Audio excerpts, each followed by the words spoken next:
Queridos hermanos y hermanas en el Señor, la Iglesia ya comienza oficialmente el tiempo ordinario. Durante estos meses, principalmente los domingos, ustedes van a observar el sacerdote vestido de verde, señalando que estamos en un tiempo tranquilo, suave, como su nombre lo indica, tiempo ordinario. Y dentro de ese marco hemos escuchado 3 lecturas. La primera del profeta Oseas, la carta de Pablo a los romanos y el Evangelio de Mateo. El tema central de la liturgia de la palabra es la armonía de Dios con su pueblo. Utilizo la palabra armonía, que quiere decir buena relación, dinámica de encuentro, un Dios cercano.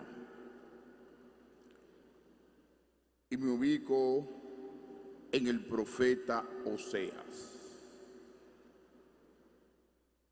Entre el siglo VII, a final del siglo VII, entrando el siglo VIII antes de la era cristiana, el pueblo de Israel asumió mucha costumbre del pueblo de Cananea, pueblo caracterizado por el paganismo y adorar a otros dioses.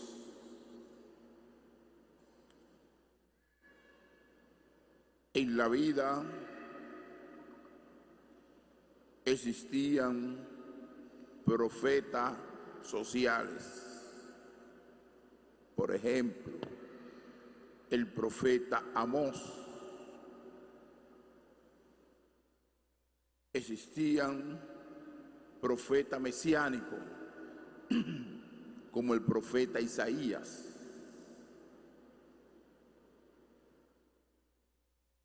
Existían profetas que su tema era la conversión, como el profeta Ezequiel.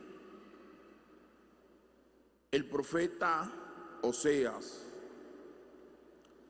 se dedicó a codificar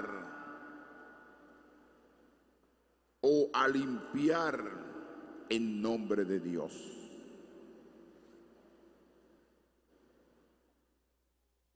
¿Por qué? Porque había una mezcla entre ese Dios verdadero y los sacrificios y los holocaustos que estaban realizando en nombre de Dios. Se le daba más importancia al sacrificio exterior y a los holocaustos que estaban fuera del ser humano que a la persona humana. Y por eso hoy el profeta quiere reconocer a Dios como el Rey Supremo de nosotros. Y comienza a hablar en un lenguaje comprensivo para que el pueblo lo entienda. Relaciona el regalo de Dios como la lluvia que cae sobre la tierra y la fecunda, para que sea fértil, para que dé fruto, empapa la tierra. Y esa es la dinámica de Dios: ser fértil, que dé fruto en abundancia. Y los frutos tienen que salir del corazón del hombre. No deben salir de los sacrificios ni de los holocaustos, que eran de la corriente pagana, pero se introdujo también en el esquema ritual de adorar al único Dios. Y dice el profeta: ¿qué haré de ti, Efraín? ¿Qué haré de ti, Judá? Por la práctica que estaban realizando con su Dios. Su amor es como una nube mañanera, como el rocío que el alba desaparece. Es un amor ligero, no es un amor profundo, no es un amor que marca al ser humano. Lo compara con un rocío que dura poco, porque al salir el sol desaparece. Y le dice el profeta: sobre una roca tallé mis mandamientos,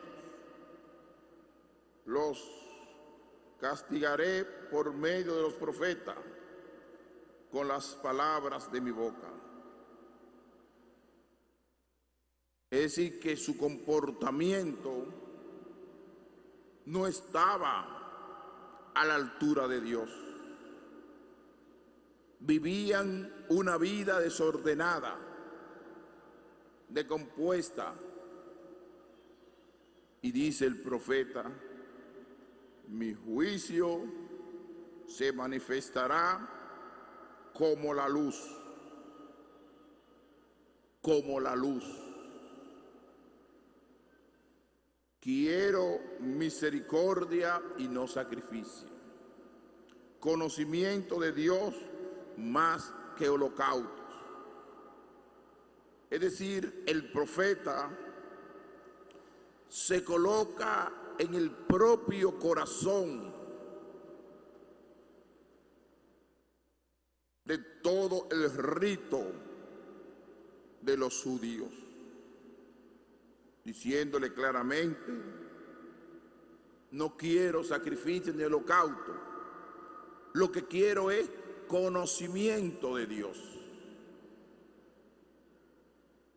El profeta lo que quiere desmontar ese mito.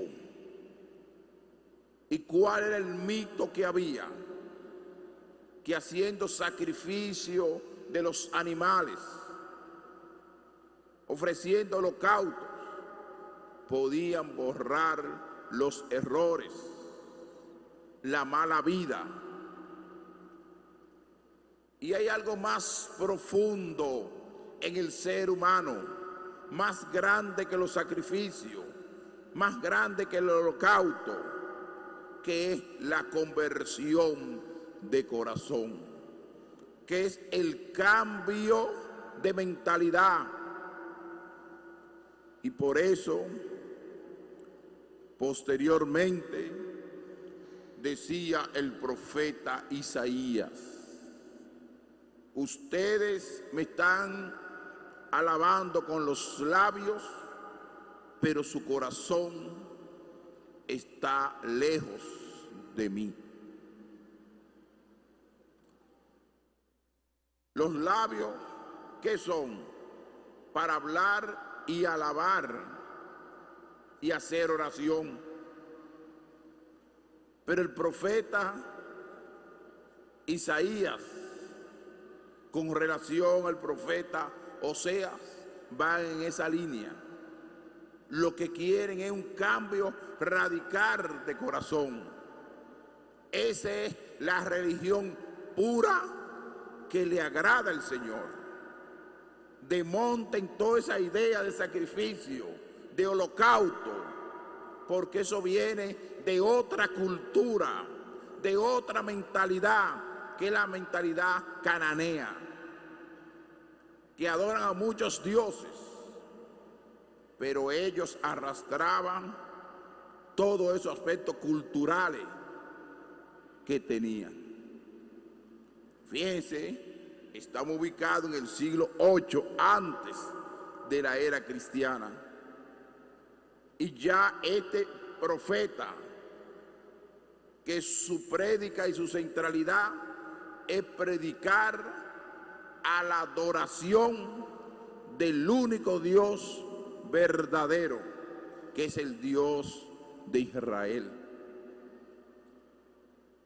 Aquel Dios que decía el libro del Éxodo: yo soy el que soy, no hay otro fuera de mí. Y ese yo soy el que soy, ¿qué nos pide a nosotros? Una verdadera conversión de corazón. En el Evangelio de hoy va en esa misma línea.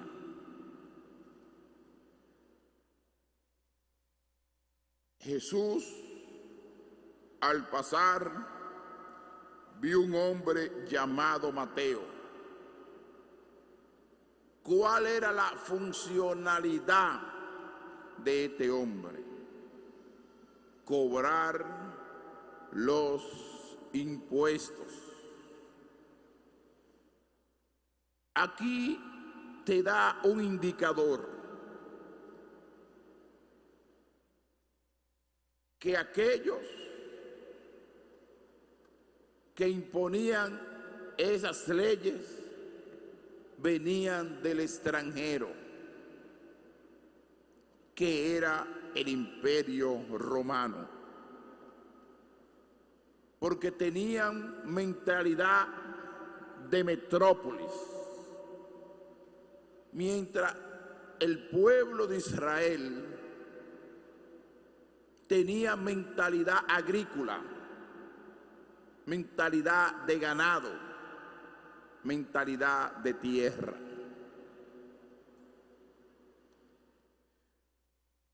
Pero el Imperio Romano quiere sacar beneficio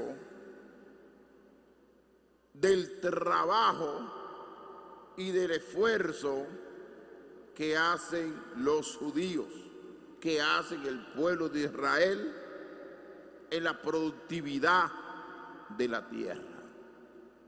Porque para los judíos pensar en la tierra era un sentido de pertenencia. La tierra para un israelita era lo fundamental, y ellos la cultivaban, la trabajaban.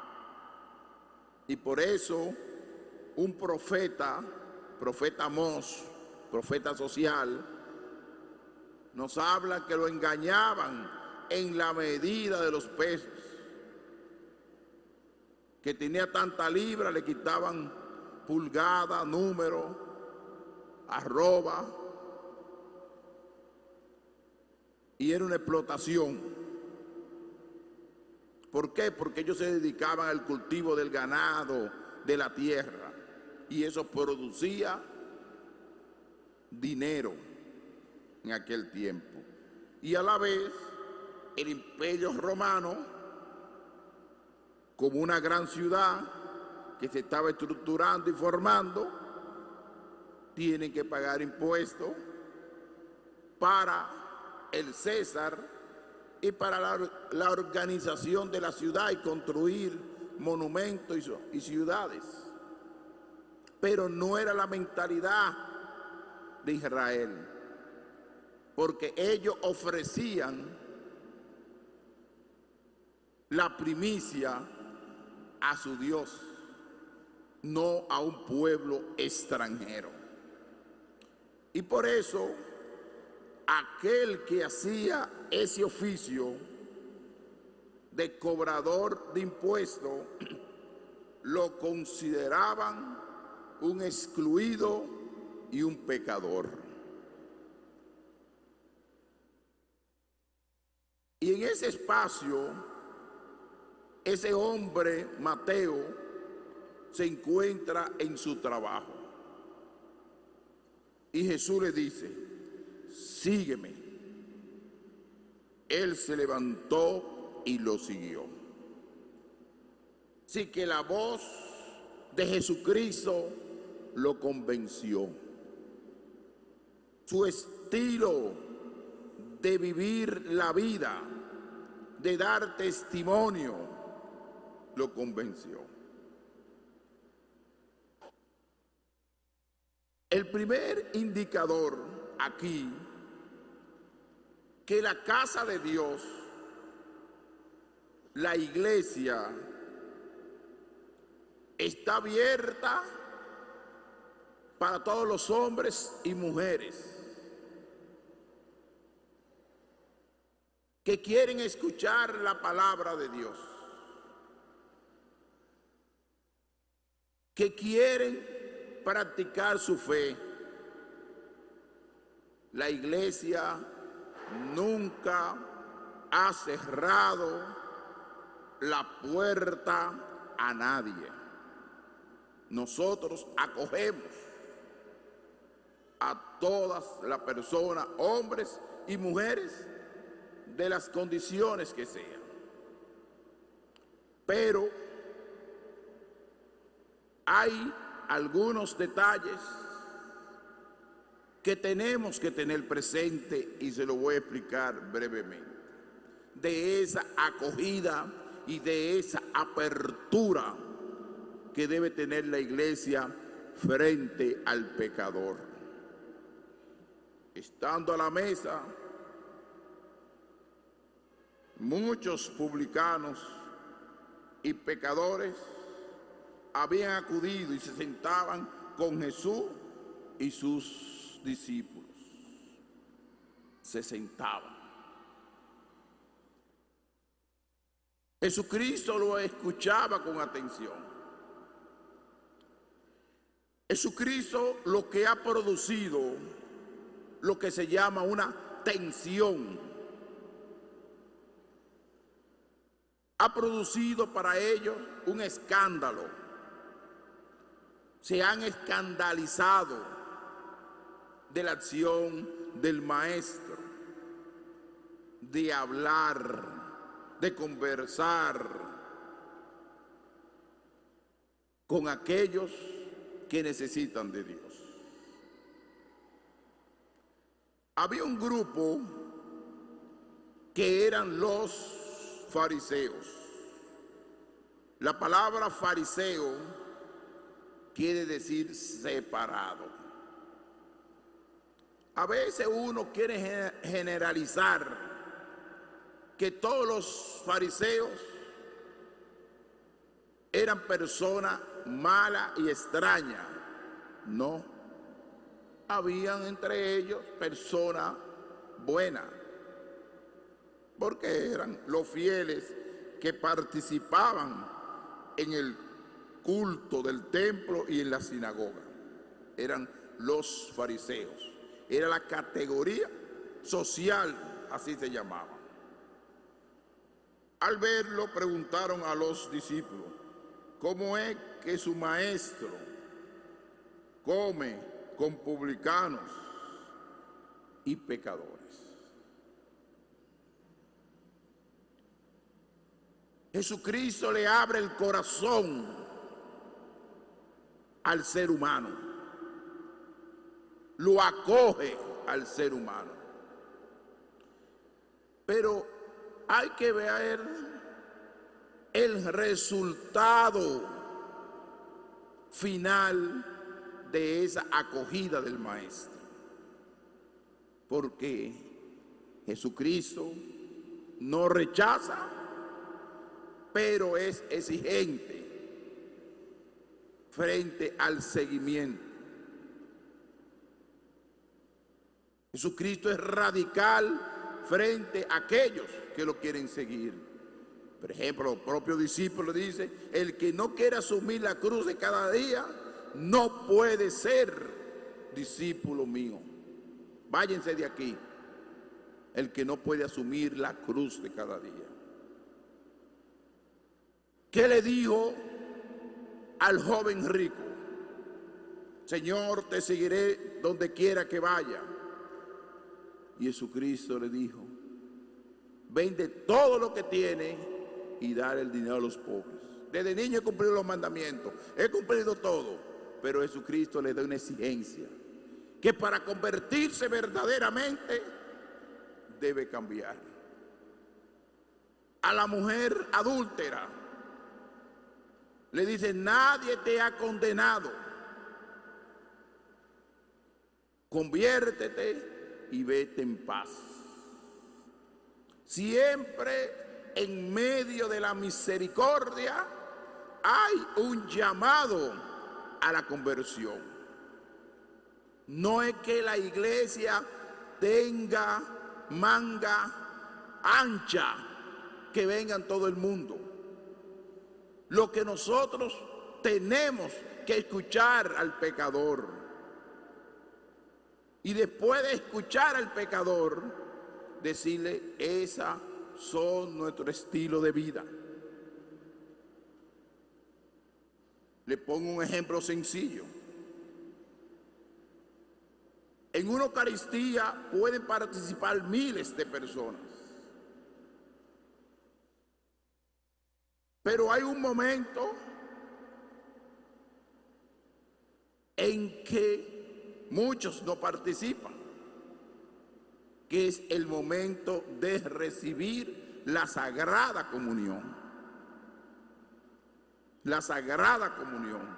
Porque para tú recibir la Sagrada Comunión, tiene que estar en gracia de Dios. Tiene que estar confesado, tiene que estar arrepentido. Es decir, la comunión es un vínculo que tiene varias condiciones. Y la primera condición es el arrepentimiento. Es tu estilo de vida.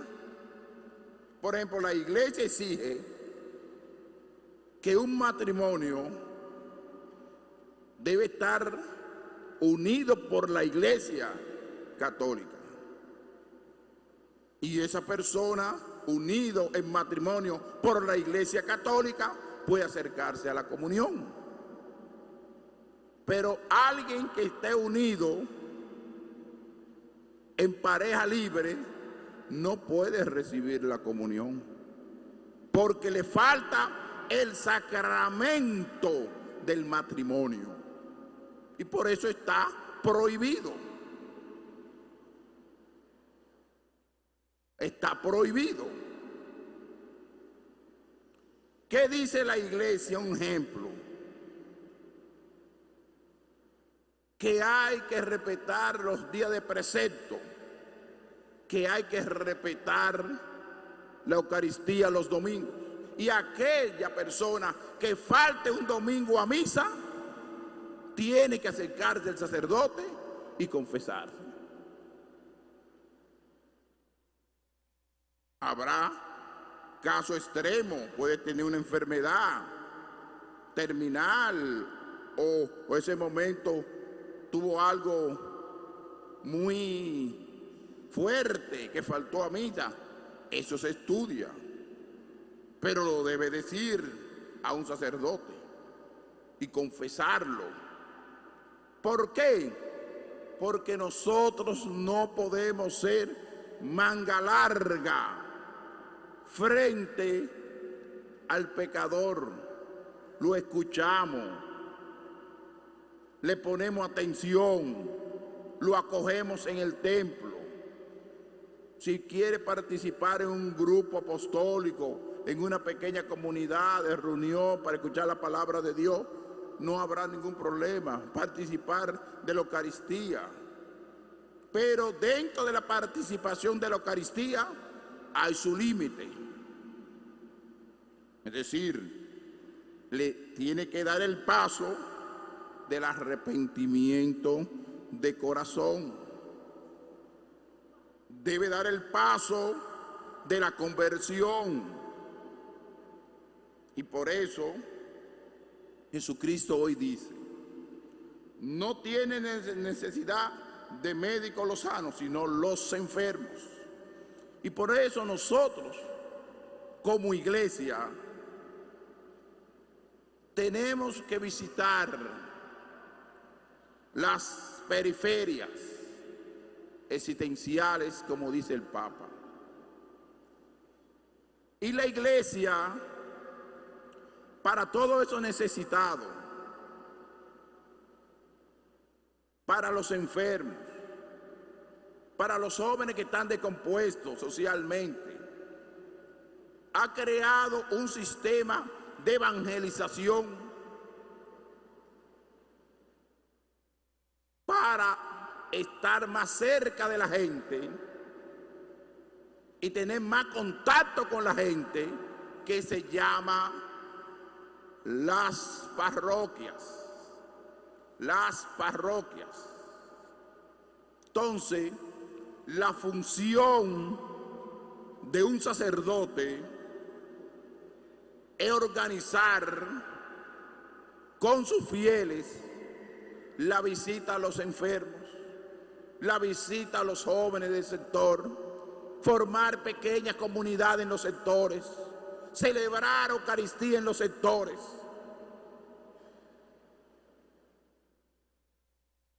Y eso es llegar al pecador.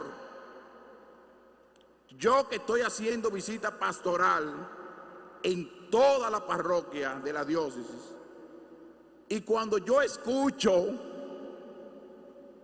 en comunidades que me reúno y pregunto cuántas veces ha visitado el sacerdote a este lugar, padre, nunca hemos visto un sacerdote aquí.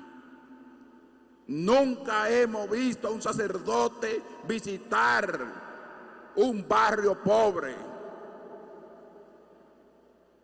Me lo han dicho.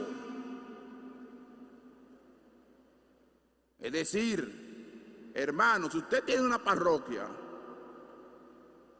trate de reunir a los fieles, reúna y haga una estructura misionera, y el primero que tiene que dar ejemplo de atender su barrio es el sacerdote.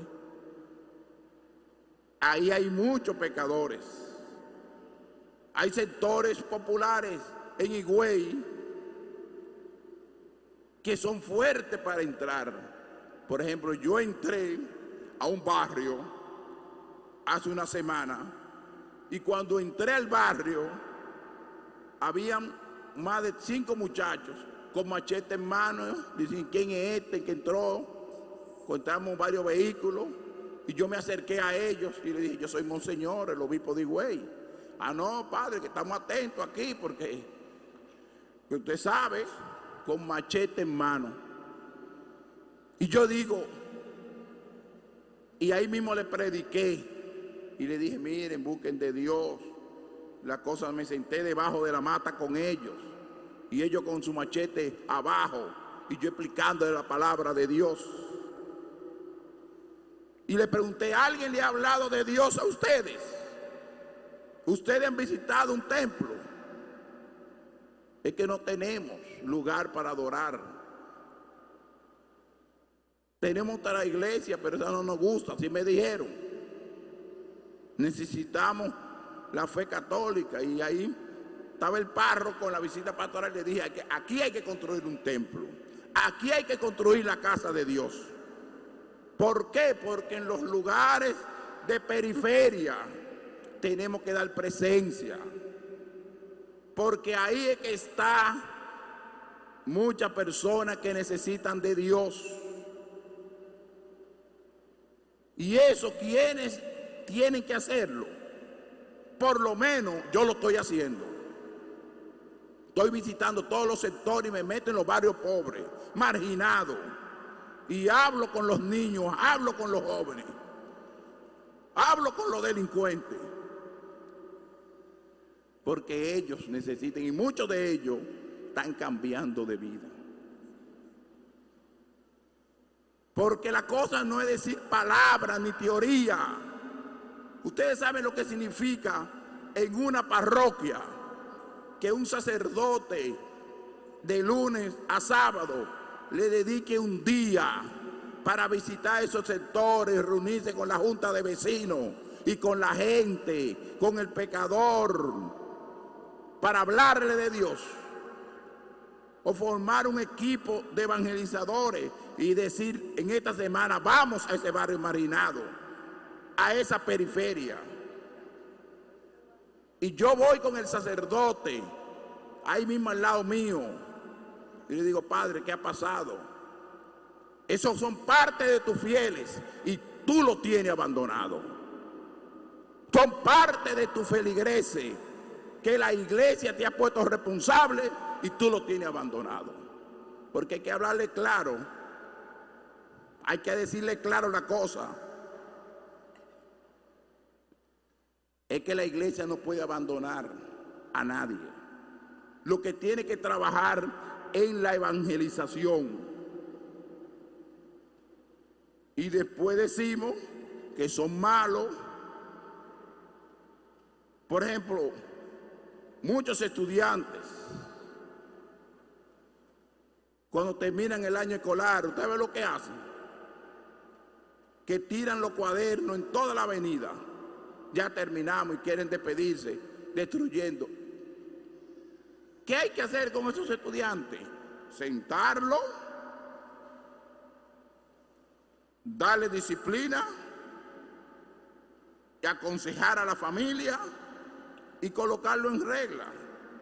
¿Por qué? Porque si lo rechazamos, estamos rechazando a un pecador, estamos rechazando a un descompositor, a uno que está descomponiendo la sociedad. Lo tenemos que recuperar. Ahí es que está, no solamente aquí en la basílica. Yo me encuentro muy contento predicando en la basílica, pero esa periferia necesita la presencia del obispo, necesita la presencia del religioso y de la religiosa y del sacerdote. No quedarse solamente en el templo, porque predicar del templo y tirar idea en el templo es muy bonito. Sentarse debajo de la mesa con esos pobres, con personas que quizás no tengan facilidad económica y te dan un pedacito de yuca con un huevo frito y tú te lo comes y hablas con ellos y dura 2 o 3 horas dedicarlo a esa junta de vecinos. Eso se llama abrirse a lo que propone hoy el Evangelio de Mateo, que son ellos que necesitan los médicos que los sanen y que los protejan. Quiero terminar ofreciéndole a la comunidad una buena noticia. Yo parto de lo que me han dicho y de lo que yo he peleado. Yo, Monseñor Jesús Castro, lo he peleado. Yo hablé con el señor presidente de la República y le hablé claro. Le hablé claro. La situación energética de Higüey no puede continuar así.